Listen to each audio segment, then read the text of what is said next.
సామెతల గ్రంథం 1వ అధ్యాయము 27వ వచనం మనం చదువుకుందాం. పేజీ నెంబర్ 531, ఓల్డ్ టెస్టమెంట్ పాత నిబంధన 531. సామెతల గ్రంథం 1వ అధ్యాయం 27వ వచనం, పేజీ నెంబర్ 531, ఓల్డ్ టెస్టమెంట్ పాత నిబంధన. సామెతల గ్రంథం 1వ అధ్యాయం 28వ వచనం మనం చదువుకుందాం. అప్పుడు వారు నన్ను గూర్చి మొదలుపెట్టుదురు గాని నేను ప్రత్యుత్తరం ఇయ్యకుందును, నన్ను శ్రద్ధగా వెలికెదరు గాని వారికి నేను కనబడకుందును. ఇంకొక మాట, సామెతల గ్రంథం 1వ అధ్యాయం 15వ వచనం మనం చదువుకుందాం. నా కుమారుడా, నీవు వారి మార్గమున పోకుము, వారి త్రోవలయందు నడవకుండా నీ పాదము వెనుకకు తీసుకుని. ఓకే, నేను పలికిన మాట్లాడినాను అనుసరించి మీరు పలకండి. సామెతల గ్రంథం 1వ అధ్యాయం. అప్పుడు వారు నన్ను గూర్చి మొదలుపెట్టెదరు గాని నేను ప్రత్యుత్తరం ఇయ్యకుందును, నన్ను శ్రద్ధగా వెలుగుదురు కానీ నేను వారికి కనబడకుందును. దేవుని వాక్యాన్ని ధ్యానించాం. ఇక్కడ ప్రభు సమూహం ఉన్నటువంటి తన ప్రజలతో, సంఘంగా కూడుకున్న తన ప్రజలతో, తన సొంతైన ప్రజలతో దేవుడు మాట్లాడతాడు. ఏమంటున్నాడే అంటే, అయ్యా నా సన్నిధికి వచ్చావు, నన్ను హత్తుకొని బ్రతుకు, నేను చెప్పినట్టు జీవించు. ఎందుకో తెలుసా? నా యొద్దకు వచ్చి నిన్ను చెడగొట్టడానికి చూస్తుంది సమాజం. ప్రభులో వస్తున్నాను అనుకోండి, అరే మతంలో దిగిపోయాడురా, మతంలో కలిసిపోయాడురా అని రకరకాలుగా మాటలు మాట్లాడుతూ మీ భక్తి జీవితాన్ని చులకన చేస్తూ, మీ విశ్వాస జీవితాన్ని, మీ పరిశుద్ధ జీవితాన్ని, మీ ఆత్మీయతను, మీ ప్రార్థన జీవితాన్ని, దేవుడితో ఉన్న సహవాసాన్ని పాడు చేస్తారు. కాబట్టి నా కుమారుడా, వారి మాటల యందు లక్ష్యం ఉంచొద్దు. వాళ్ళ మాటల యందు లక్ష్య పెట్టి నన్ను నిర్లక్ష్యం చేయదు. నా పట్ల నువ్వు శ్రద్ధ కలిగి ఉండు, నా సంగతి పట్ల శ్రద్ధ కలిగి ఉండు. ఎందుకు చెప్పనా? వారి మార్గాలు నువ్వు వెళ్ళొద్దు. ప్రవర్తనాడు 15వ వచనంలో, నా కుమారుడా వారి మార్గమున నీవు పోవద్దు. ఇంతకీ ఎవరు వాళ్ళు అనంటే ఈ మాట చదువుకుంటూ కాస్త వాక్యంలో ముందుకు వెళ్దాం. సామెతల గ్రంథం 4వ అధ్యాయం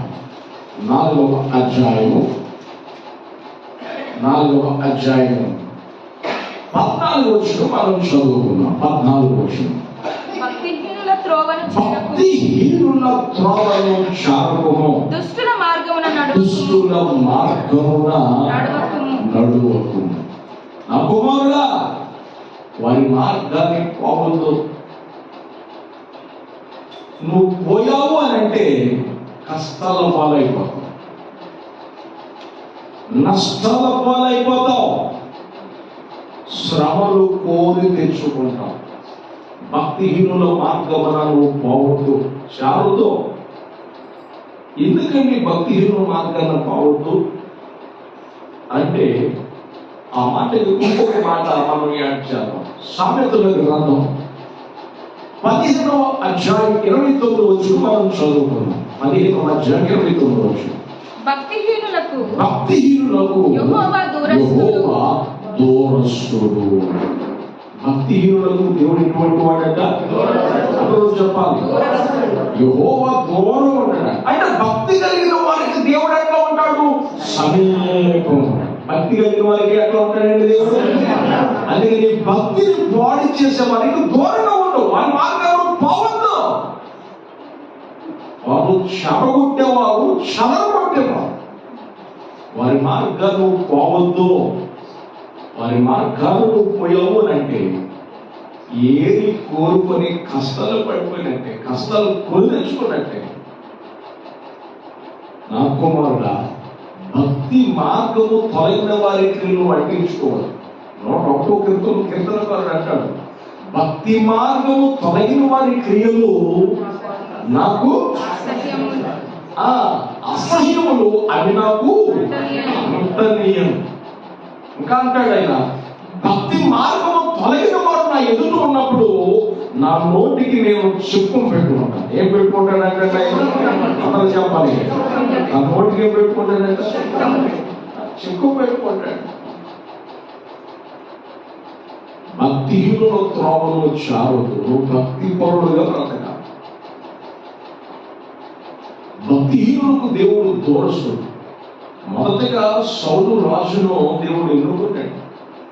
40 సంవత్సరాలు ఏకక్రమంగా ఇశ్రాయేలును పరిపాలించాడు. అప్పుడు ఆ రాజ్యంలో గందరగోళం లేదు, కలవరం లేదు. తర్వాత దావీదు వచ్చాడు, 40 సంవత్సరాల 6 నెలలు పరిపాలించాడు. అక్కడ కూడా గందరగోళం లేదు. సొలొమోను దేవునితో ఉన్నంత కాలం బాగుంది.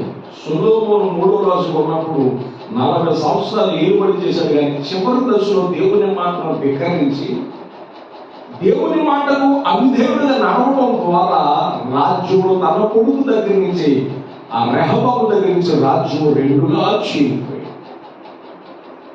సరే, సౌలు మొదటి రాజు ఇశ్రాయేలు 40 సంవత్సరాలు ఏలుబడి చేశాడు.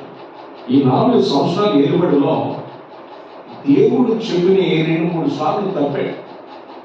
దేవుడు చెప్పాన్ని చేయలా, దేవుడు చేయమన్నట్టు చేయలా. జనులు ఇచ్చిన సలహాను బట్టి, తనకు తోచిన ఆలోచన బట్టి నడుచుకుంటూ వెళ్ళిపోయాడు.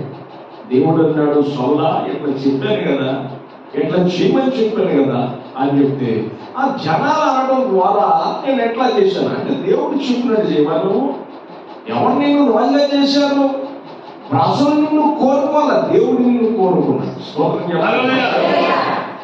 ప్రజలు నిన్ను కోరుకోవాలా. అలానా బెన్యామీను గోత్రంలో నుండి సౌలు రావాలని, రాజు ఎన్నుకోవాలని ఎవరు కోరుకోవాలా. ఇశ్రాయేలీయులలో కనిష్ట గోత్రం బెన్యామీను గోత్రం, ఎన్నిక లేని గోత్రం. తన కుటుంబంలో ఎన్నిక లేని వాడనే అని మాట్లాడతాడు సౌలు. అటువంటి ఎన్నిక లేని కుటుంబంలో నుంచి సౌలుని ఎన్నుకొని దేవుడు కొన్ని బాధ్యతలు అప్పగిస్తే అవి చేయకుండా తనకు తోచినట్టు చేసుకోవడం ద్వారా బైబిల్ సాధిస్తుంది, దురాత్మ అతని యొక్కకు వచ్చి అతను వినిపించింది. ఏమొచ్చిందంటే, అప్పటి వరకు దేవుడు చెప్పినట్టు చేశాడు చేసుకోవడం ద్వారా రాజ్యం అంతా సస్యశ్యామలంగా మారింది. ఎప్పుడైతే దేవుడు విడిచిపెట్టాడో ఆ రాజ్యం గందరగోళం ఎక్కువైపోయింది. రాజ్యంలో రకరకాల ధ్యానాలు వచ్చేసినాయి. దేవుడు లేడు అని అంటే దెయ్యం ఖచ్చితంగా వస్తాడు. దేవుడు లేకపోతే ఎవరు వస్తారండి? దెయ్యం ఖచ్చితంగా వస్తాడు. అదే బైబిల్ సెలవుస్తుంది, అపవాదికి మీరు చోటియొద్దు. వాడు దొంగ వల్లే వస్తాడు. ఎవరిని దోచుకోవాలా, ఎవరిని మృంగాలా, ఎవరు పచ్చగా ఉన్నారా వాడిని నాశనం చేయాలన్న ఉద్దేశం వాడిది. అందుకే అపవాదికి చోటించుకోకూడదు. భక్తిహీనుల మార్గం తొలగవుతుంది. అంటే భక్తిహీనుడు అంటే దాని అర్థం ఏమిటి? ఎప్పుడు చెప్తూ ఉంటారు, రక్తహీనత అంటే ఏమిటి? ఉండవలసిన దానికంటే తక్కువ ఉండటమే రక్తహీనత. మరి భక్తిహీనత అంటే ఉండవలసిన భక్తి కంటే తక్కువ ఉండటమే భక్తిహీనత. నీవు భక్తిహీనుల మార్గమున చాలుతూ, ఎందుకంటే భక్తిహీనులకు యెహోవా దూరస్తుడు. అంటే భక్తి పరులకు దేవుడు సమీపంగా ఉంటాడు. నీ అడుగు చోటలను గుర్తిస్తాడు. నీవు ఆయన జ్ఞాపకాల్లో ఖచ్చితంగా ఉంటావు, ఉండి తీరుతావు. దేవుడు మాట్లాడుతున్న మాట, భక్తిహీనులతో నువ్వు చావద్దు. భక్తిహీనుడు తన ఎదుట ఉన్నప్పుడు నోటికి చెక్కం పెట్టుకొని భక్తిహీనుడు తన ఎదుట ఉన్నప్పుడు ఆ భక్తిహీనమైన క్రియలు తనకంటకుండా తనలో తాను జాగ్రత్త చేసుకుంటున్నాడట భక్తుడు. అందుచేత ఆ భక్తుడు దేవునికి హృదయాన్ని సాగయ్యాడు. ఆ భక్తుడు ఏమయ్యాడండి? దేవునికి హృదయాన్ని సాగయ్యాడు. దేవుని హృదయాన్ని అడుగు వేయాల. రెండో మాట కూడా రాయబడింది, దుష్టుల మార్గమున నడవద్దు. ఒక భక్తిహీనుల మార్గంలో చాలదు. రెండు దుష్టుల మార్గమున నీవు నడవద్దు. నా కుమారుడా, నీ పాదాలను తీసుకో. ఎందుకంటే దుష్టులను దేవుని మరచు జనులు పాతాళాలకు వెళ్ళిపోతారు. సుధమ మనుషులు దుష్టులను బహు పాపులనై ఉన్నారు. గౌరవతలు మనం చదువుకుంటాం. దుష్టుల ఆలోచన చూపుకున్నాడు. ఒక పాపుల మార్గంలో నిలువక అపహాస్యములు కూర్చుంటూ స్థలంలో కూర్చోవద్దు. ఎంత చక్కటి మార్గం. దుష్టుల సంఘాన్ని వాత్సర్యాలను, దుష్టులకు త్వరగా నాశనం వస్తుందా, దుష్టులకు కంటి చూపు క్షీణిస్తుందట. దుష్టత్వాన్ని మనం విడిచిపెట్టాలి. దుష్టుడు తన దుష్టత్వంలో మరణిస్తున్న సంతోషం లేదు. తన దుష్టత్వాన్ని విడిచిపెడితే నాకు సంతోషం. సుధమ మనుషులు దుష్టులుగా మారిపోయారు. అందుచేత ప్రార్థన అగ్ని గంధకాల చెంత కాల్ చేశారు. నా కుమారుడా, భక్తిహీనుడు బ్రతకూడదు. నా కుమారుడా, దుష్టుల మార్గము చొప్పున ఆలోచన చొప్పున ఉన్నాడు. వారి మార్గమును పోవద్దు. పోతే ఏమిటట అంటే సామెతల గ్రంథం 1వ అధ్యాయంలో మనం చదువుతున్నాం. ఆ మాట మనం చదువు. సామెతల గ్రంథం 1వ అధ్యాయం 27వ వచనంలో మనం చదువుకుంటే, దేవుడు వెళ్ళొద్దు అన్న కాడికి వెళితే ఏమొస్తుందట? భయము మీదికి తుఫాను వలె మీదికి ఎట్లా వస్తుందట? తుఫాను వలె వచ్చినప్పుడు. తుఫాను వలె వస్తుందట. ఎట్లా వస్తుందండి? అందరూ చెప్పండి. ఆయన మన సంగతి చనిపోయారు అనుకోండి, అయినా ప్రభు మనలోకి వెళ్ళిపోయాడు. జోదం ఆడడు కానీ జోదం ఆడేవాళ్ళ దగ్గరికి వెళ్తాడు. ఎక్కడికి వెళ్తాడు? అందరూ చెప్పాలి. జోదం ఆడడు కానీ ఎక్కడికి వెళ్తాడు? బైబిల్ ఏం చదివిస్తుంది? అక్కడికి వెళ్ళొద్దు అని. వెళ్ళింది కాక ఉండలేక సలహాలు ఇస్తాడు. వెళ్ళింది కాక ఏం చేస్తాడు? చెప్పాలి. ఏంటి వెళ్ళింది కాక వీడు ఏం చేస్తున్నాడు? వాళ్ళకి ఎంత భాగం, నీకు కూడా అంత భాగం. ఖచ్చితంగా ఆ ప్రభావం పనిచేస్తుంది. అందుకే దేవుడు పోవద్దన్న కాడికి పోవద్దు. పోతే ఏమిటట? భయము తుఫాను వలె వస్తుంది. భయం ఎట్లా వస్తుంది? అప్పుడు నన్ను ఎంత శ్రద్ధగా వెతికినా, అప్పుడు నాకు ఎంత మొరపెట్టినా నేను జవాబు ఇవ్వను. నేను నీకు కనపడను, మరుగు చేసుకుంటాను. ఎందుకు తెలుసా? నేను మీకు చివరిగా చెప్పినట్టు చెప్పాను. వారి మార్గాలు బాగుతాయా? మన తల్లిదండ్రులు ఉన్నారండి, వాళ్ళతో సహవాసానికి పోవద్దురా అని అంటారు. ఎందుకు? ఆ అవతల వాళ్ళ సహవాసం మంచిది కాదని. వాళ్ళలా నువ్వు తయారవుతావు అని మన తల్లిదండ్రులు హెచ్చరిస్తారు, గర్తిస్తారు. అవసరమైన ఒక దేశం ఆ సహవాసానికి ప్రాబ్లం లేదు. నేను వెళ్తానంటే నీ కాదు. భయమట తుఫాను వలె వాళ్ళ మీదకు వస్తుందట. సుడిగాలి వచ్చినట్లు అపాయం కలుగునప్పుడు. అపాయం కలిగిందని. ఏం కలిగిందని? అందుకే దేవుడు చెప్పినట్టు సౌలు దేవుడు చెప్పినట్టు చేయాల, జనాలు చెప్పినట్టు చేసిన. నేను పోషించేది ఎవరు? నీకు ఆరోగ్యం ఇచ్చింది ఎవరు? నిన్ను రాజుగా చేసింది ఎవరు? నీ స్థాయిని మార్చింది ఎవరు? నీ స్థితిగతులకు దేవుడు కారణం కదా. ఆ దేవుడి మాటలను మానేసి ప్రజల మాటలు వింటావా సౌలా? భయంకరమైన విపత్తులో చిక్కుకుపోయాడు సౌలు. భయంకరమైన విపత్తుకు గురైపోయాడు సౌలు. సౌలు బలాఢ్యుడు కాదా అంటే మహాబలాఢ్యుడు. అతను గురించి రాయబడింది, సింహం కంటే బలమైన వాడట, యుద్ధంలో పక్షురాజు కంటే బలిగలిగిన వాడట. స్తోత్రం చెప్పండి. సింహం కంటే బలం కలిగిన వాడు, పక్షురాజు కంటే పక్షురాజు అంటే గుర్తొచ్చింది. నేను చూస్తా ఉన్నాను ఒక రోజు. నేను ఒక చోట వాక్యం చెప్పి వాళ్ళ చోట మీద ఉండాలి అని అంటే ఆ ఇంటికి నేను పోయాను. అవతల ఇంటి దగ్గర కోడి పిల్లలు కనిపిస్తున్నాయి, చక్కగా ముద్దుగా ఉన్నాయి. ఏమంటే నేను చూస్తూ ఉన్నాను, అది చేను చక్కగా మంచి పర్వాలు అన్నమాట కాయి. అక్కడికి వెళ్ళి కోడి పిల్లలు మేత తింటున్నాయి. కాపులు అనుకున్నాను, పైన ఎక్కడో ఉన్నది పక్షులు. తర్వాత మాంతగా ఎంత స్పీడ్ వచ్చిందో తెలిసండి. మాంతగా రెప్పపాటును ఒక్కసారి వెళ్ళలేదు. అందుకని అనుకున్నాను, పక్షిరాజు కంటే ఒడిగలిగిన వాడు అంటే యుద్ధ వాసన పసిగట్టగలిగిన వాడు, ఏ టైప్లో ఏ యాంగిల్లో ఎక్కడికి వెళితే విజయం వస్తుందో ఎరిగిన వాడు. అటువంటి వాడు తన కత్తి మీద తాను పడి చనిపోయాడు. విచిత్రం, తన కత్తి మీద తాను పడి చనిపోయాడట. ఆ దుర్భర పరిస్థితి ఎందుకు వచ్చింది? ఆ భయము అపాయం ఎందుకు వచ్చింది? ఆ టైంలో దేవుడు మొరపెట్టాడు. దేవుడు ఇలా దేవుడు చెప్పవలేదు ఎవరైనా సముద్ర గారి దగ్గరికి పోయాడు. ఎక్కడికి పోయాడంటే అందుకే గొప్పదో చచ్చిపోయాడు. దేవుడు జవాబు లేదంటే దేవుడు చెప్పినట్టు చేయలే. ఆయన చెప్పినట్టు చేయలేదు కనుక దేవుడు ఆలస్యం చేశాడు.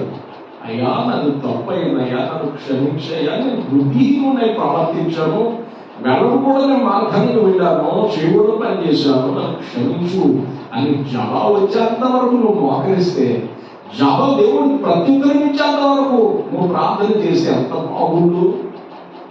ఆ గడ్డి పట్టేది కాదు కదా.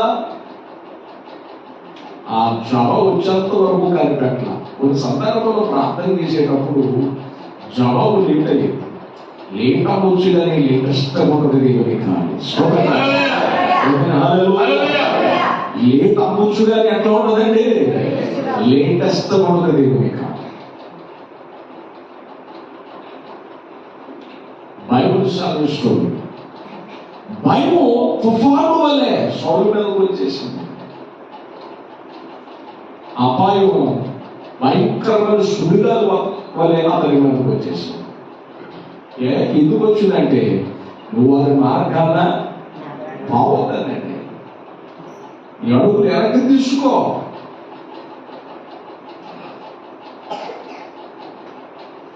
ఒక యవన వాళ్ళు ఎంగేజ్మెంట్ అనేటువంటి వ్యక్తితో దేవుని సన్నిధికి వెళ్తారు. ప్రార్థన జరుగుతుంది, మనం ఇక్కడికి వెళదాం రా.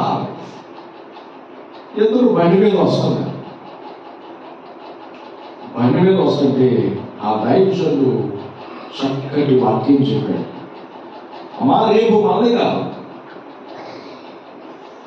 ఈ ఉన్నది వచ్చేయమంది. కాబట్టి నీ గమ్యాన్ని గురించి నువ్వు ఆలోచించుకో. ఏది యోగ్యమైనదో, ఏది ఉత్తమమైనది, ఏది మనిషిలో నువ్వు చదువుకున్నవాడు, చదువు లేని వాడుగా అని దైవజనుడు వాక్యం చెప్పినప్పుడు ఆయన పిలుపునిచ్చినప్పుడు లాస్ట్ లో రక్షణ పొందడానికి ఎవరిస్తూ రాలేదు. స్తోత్రం. ఆమెతో ఆయన అంటాడు, రెడ్లే అది రెడ్లే. ఆమెతో అంటాడు ఆయన, ఏయ్ ఇవ్వకరండి, నువ్వు బాప్తిసం పొంది ఇట్లా తీసుకునేకైతే నీకు నాకు ఆడదు, ఎంతతో వదిలేస్తాను. ఆమె నీవు నాతో పరలోకానికి రాకపోతే నేను నీతో నరకానికి రా అని డిక్లేర్ చేసి చెప్పింది సమాజుడు. యథార్థంగా జరిగిన సంగతి. దైవజనుడు మంచి దైవజనుడు ఎట్లా చెప్పినప్పుడు యవనసుడు వెళ్ళి గొడవ పెట్టుకుని ఏడుతో వాడతో చెడగొట్టేసుకున్నాడు. తర్వాత తల్లిదండ్రులు ఇక మందిలో తాగి చచ్చిపోతూ ఇట్లా చేసావు, నువ్వు ఉంటే మనసు ఉండాలి కానీ ఇట్లా చేస్తావా అని చెప్పేసి గర్దించాను. నాన్న అట్లా చేయొద్దు. దైవశాఖను కలిసింది, దైవశాఖను చెప్తే దైవశాఖ ఇంటికి వచ్చాడు. అసలు ఈ మాటల ద్వారా నా పిల్లలు అయిపోయిందని దైవశాఖను అంటారు. కాదు మీరు కంగారు పడదు. వాళ్ళకి నచ్చ చెప్పి ప్రార్థన చేశాను.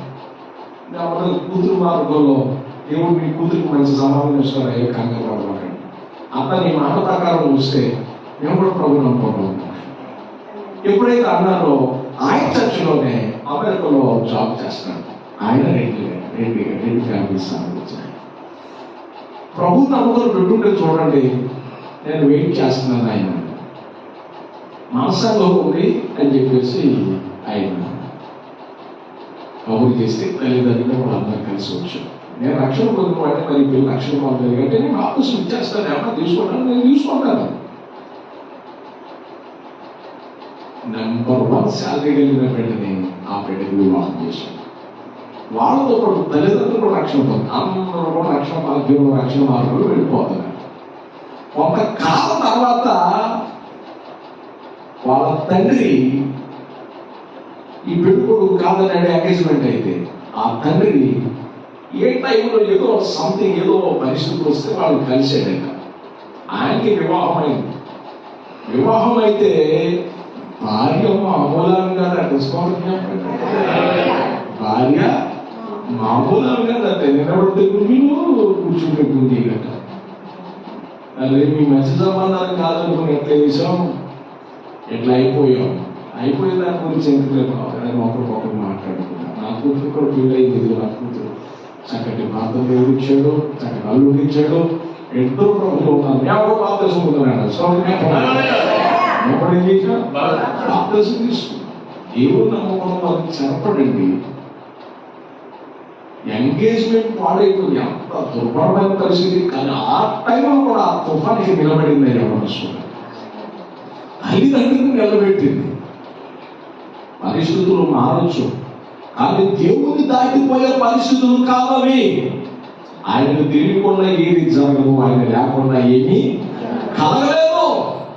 దేవుని దాటిపోయే పరిస్థితులు లేదు. నిన్ను దాటిపోవచ్చు, నన్ను దాటిపోవచ్చు.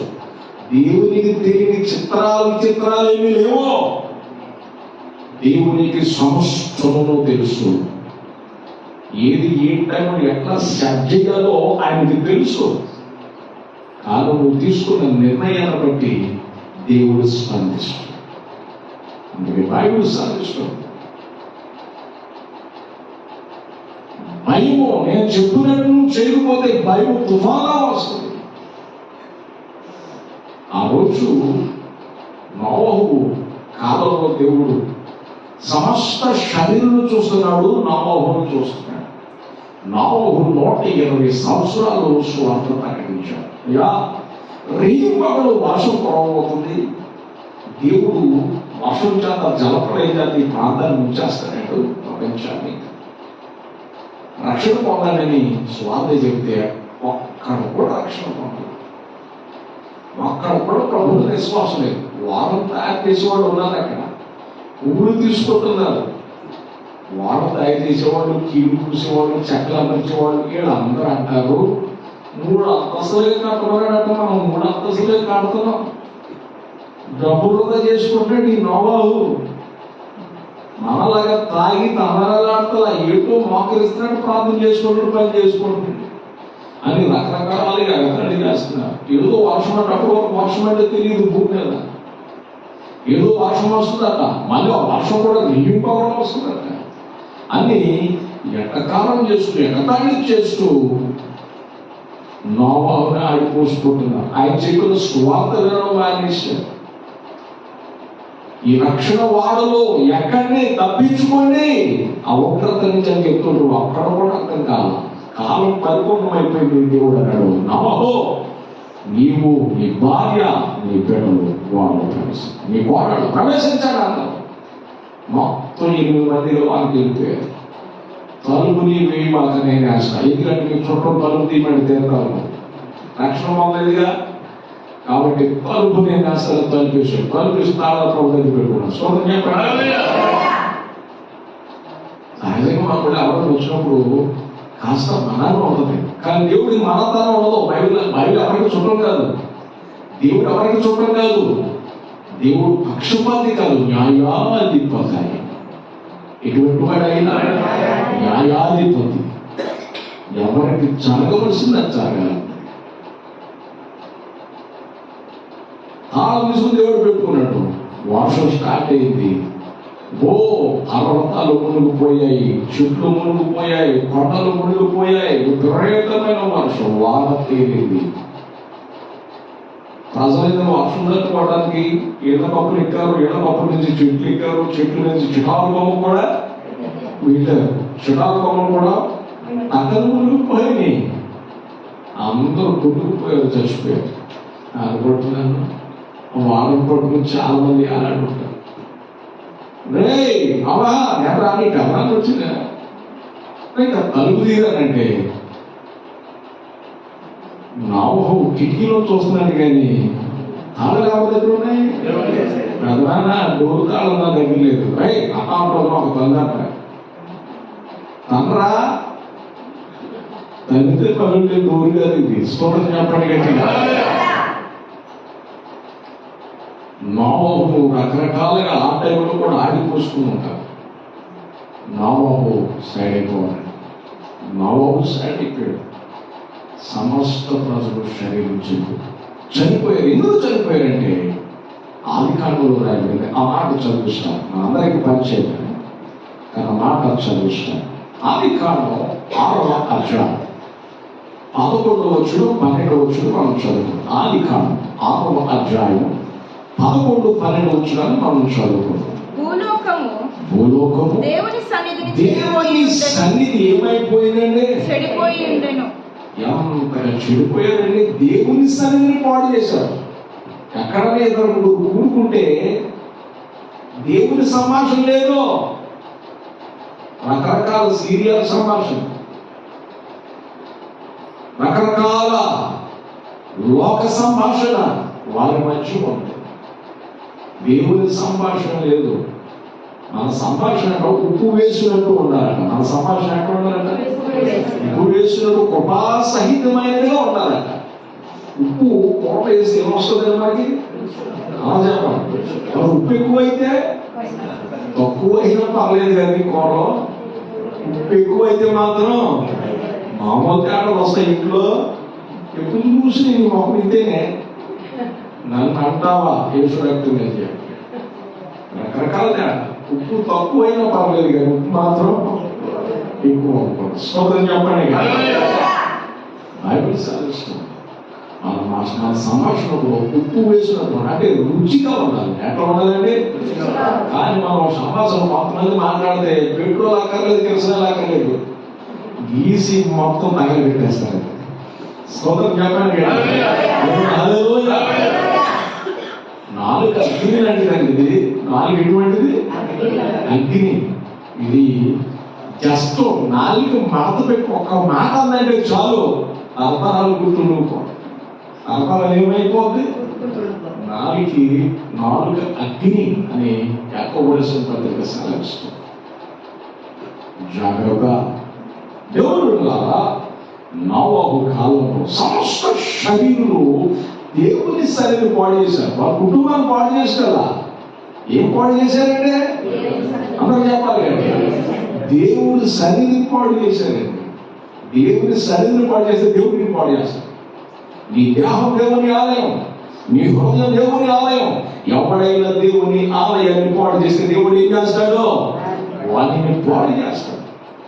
కుటుంబాన్ని పాడు చేసుకోలేదు, వాళ్ళ రాష్ట్రాన్ని పాడు చేసుకోవాలా, కానీ దేవుని సన్నిధిని పాడు చేశాడు. ఎంత బాధాకరమండి. దేవుడు సహిస్తాడా? దేవుడు సహించలేడు. దేవుని సన్నిధిని పాడు చేశారట. భూలోకము బలాత్కారముతో నిండి ఉండెను. భూలోకము ఎట్లా నిండిపోయిందట?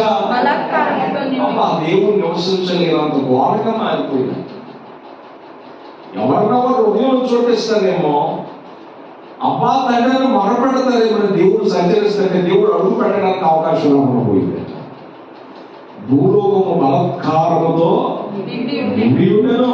దేవుడు భూలోకమును దేవుడు చూసినప్పుడు ఇక చూచాడండి. భూలోకాన్ని చూచినప్పుడు అది చెడిపోయి అది ఉండెను. ఎట్లా ఉందండి? ఎవరు చెప్పాలి? చెడిపోయింది. ఏమంటే చెడిపోయిందని ఉంచుకుంటావా? చెడిపోయిన వస్తువులు నువ్వు దగ్గర చేర్చుకుంటావా? చెప్పాలి ఏంటి? చెడిపోయిన వస్తువులు మనం దగ్గర చేర్చుకో. ఇప్పుడు చెప్పనే, మన దగ్గర రెండు వస్తువులు ఉన్నాయనుకోండి, ఎవరి మీద అడిగారు అనుకోండి, బాగున్నది మనం ఉంచుకుని కాస్త అట్ట ఉన్నదాన్ని ఏం చేస్తాం? మళ్ళీ చెప్తున్నా, స్తోత్రం చెప్పండి.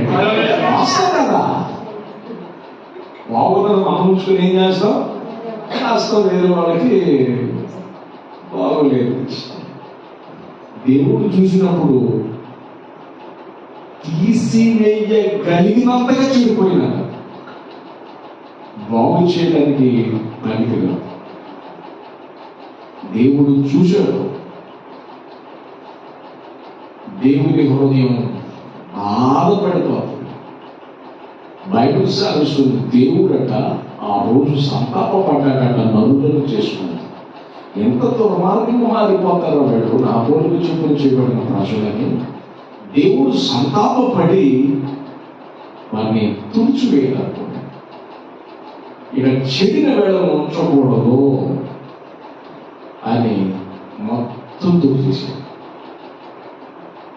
దేవుడు భూలోకాన్ని చూసినప్పుడు ఎట్లా ఉందట?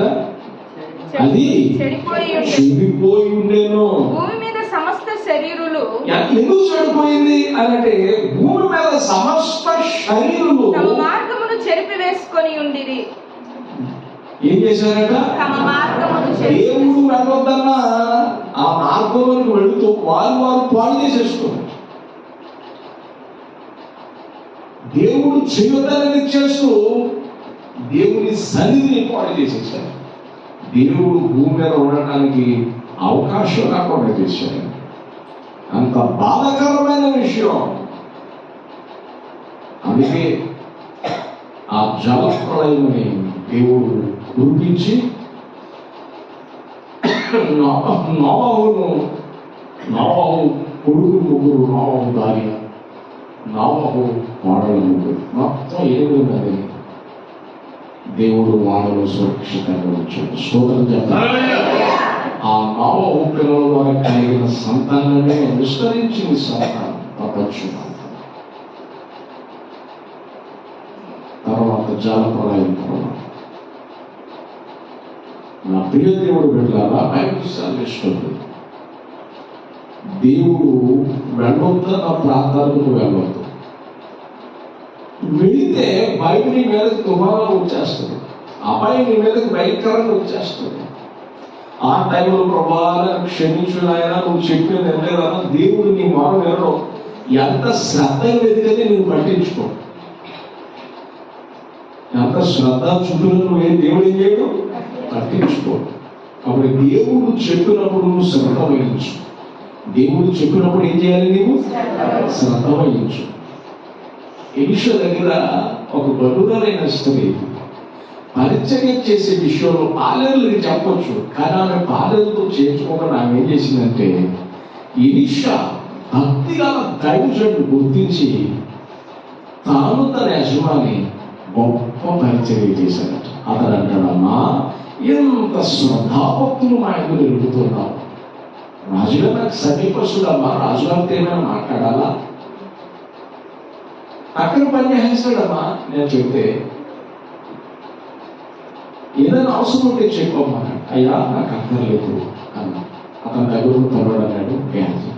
అయ్యా ఇదిగో ఈ సంతానం లేదు. అదే సంతానం లేదా అమ్మా, వచ్చే సంవత్సరం ఎంత శ్రద్ధగా నువ్వు పరిచర్య చేసేవాడు, వచ్చే సంవత్సరానికి మరలా నీ కడుపులో చక్కటి పెట్టుంటాడు, నీ ఒళ్ళో చక్కటి పెట్టుంటాడు అని దీవించి ప్రార్థించి వెళ్ళాడు. మళ్ళా మరుసటి టైం వచ్చినాడు ఇప్పుడు 7 పేరు పడుతున్నాడు హాస్పిటల్ క్యాంపస్. దేవుడు పిల్లలారా, దేవుడు చెప్పినప్పుడు శ్రద్ధ నిలుపు. సామెతలో రాయబడింది, శ్రద్ధగా పని చేయవాడు ఏం చేస్తాడట? ఏలుబడి చేస్తాడట, అధికారం అవుతాడట, నాయకుడు అవుతాడట. దేవుడు నీకు ఇచ్చిన ఉద్యోగమైనా, వ్యాపారమైనా, కూలిపైన ఏ పనైనా నువ్వు శ్రద్ధగా చేయాలి. నేను అంటున్నాను ఏమనుకోక, మా పని మోషే గారు తీశాడు, నేను ఉన్నక్కర్లే కనుక దేవుడు తనకు పెట్టిన పనిని బట్టి నమ్మకం చేసేవాడు. ఆయన ఉండేవాడుగా. ఆయన ఎంతలోకి వచ్చినా మిగతాడు వచ్చేవాడు కాదు, వాళ్ళ దగ్గర కూర్చోవలసి వచ్చాడు. ఎంత లాక్యంగా వాళ్ళు రారండి అనేవాడు. కానీ అప్పగించిన పని నమ్మకంగా చేసుకుంటాడు. శ్రద్ధగా పనిచేసేవాడిని దేవుడు శ్రద్ధ చూపుతాడు.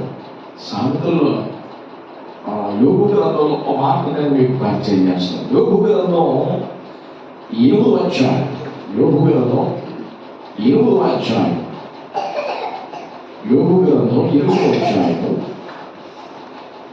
6వ వచనం చదవండి. 6వ వచనం పేజీ యొక్క 425 ఓల్డ్ టెస్టమెంట్ ప్రార్థన. నీవు నీవు పవిత్రుడవై యథార్థవంతుడవైన యెడల నిశ్చయముగా నిశ్చయముగా ఆయన నీ యందు శ్రద్ధ నిలిపి దేవుడు నీ యందు శ్రద్ధ నిలుపుతాడట. ఏం చేస్తాడట ఆయన శ్రద్ధ నిలుపుడంటే నీకు లైఫే మారిపోతుంది. ఆయన శ్రద్ధ నిలపాలంటే ఆయన చెప్పింది వినాలిగాను, నువ్వు కూడా శ్రద్ధగా ఉండాలి. శ్రద్ధగా దేవుని మాట వినాలి. దిగ్గుదేశాడు నువ్వు శ్రద్ధగా నా మాట వినేలా సమస్త భూజనులందరికంటే నువ్వు ఎక్కువగా ఆశీర్వదించుకోవాలి. శ్రద్ధ నిలపాలి. నువ్వు శ్రద్ధ నింపనుకో దేవుడు ఏ పరిస్థితుల్లో తీసుకొస్తాడో చెప్పరా. ఇదే యోగు గ్రంథం 7వ అధ్యాయం 7వ వచనం చదువు. అప్పుడు నీ స్థితి మొదట కొద్దిగా, అప్పుడు నీ స్థితి ఎప్పుడు శ్రద్ధ నిలుపునప్పుడు నీకు కొంచెం ఉండొచ్చు.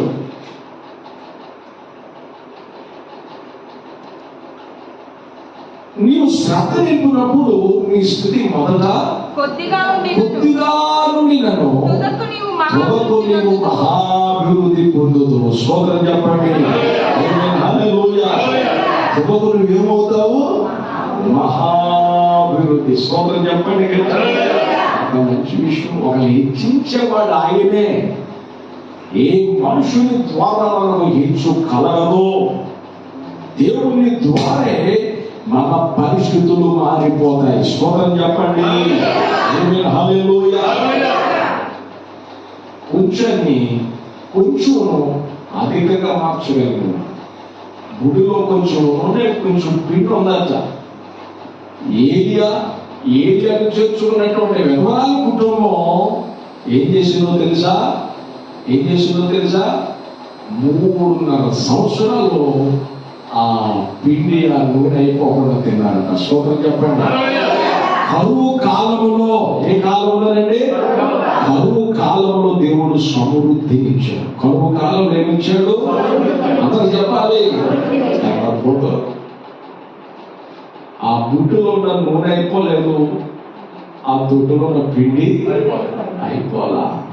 అవంటదయ్యా ఈ రోజుగా వస్తుంది. ఈ కరువు కాలంలో నేను నా బిడ్డ నేను అప్పా చేసుకుని తిని ఇక కరువు చచ్చిపోతాను అనుకున్నానయ్యా. ఆయన అన్నాడు, నేను చెప్పినట్టు చేయగలి ఆశీర్వదిస్తాడు దేవుడు. వెంటనే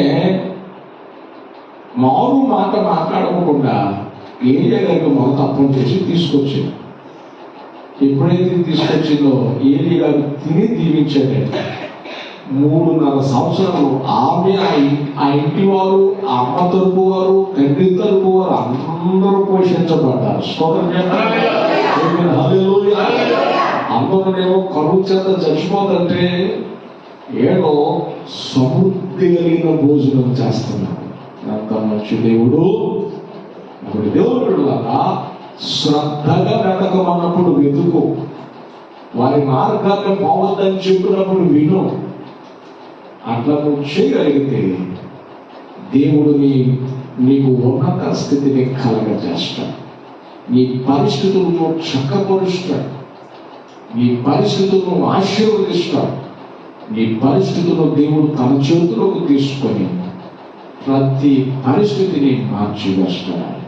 కాబట్టి దేవుని బిడ్డ బైబిల్ సాధిస్తుంది. ఇదిగో ఈ మాటలకు నేను జవాబు ఇవ్వాలంటే నేను చెప్పినట్టు చేయి. అప్పుడు వారు నన్ను గురించి మొరపెడుదురు కానీ నేను ప్రత్యుత్తరం ఎక్కుదును. నన్ను శ్రద్ధగా వెతుకుదురు కానీ వారికి నేను ఎప్పుడు అనంటే నేను చెప్పింది నువ్వు చెయ్యి. నేను చెప్పినట్టు నువ్వు చేయకుండా నీ స్వబుద్ధిని ఆధారం చేసుకుని నీ సొంత ఆలోచన చేసుకుని ఎవరో చెప్పారని చెప్పి ఆ సలహాలు బట్టి నువ్వు వెళితే నీ ప్రతి పరిస్థితి రకరకాలుగా మారుతుంది. స్తోత్రం చెప్పండి.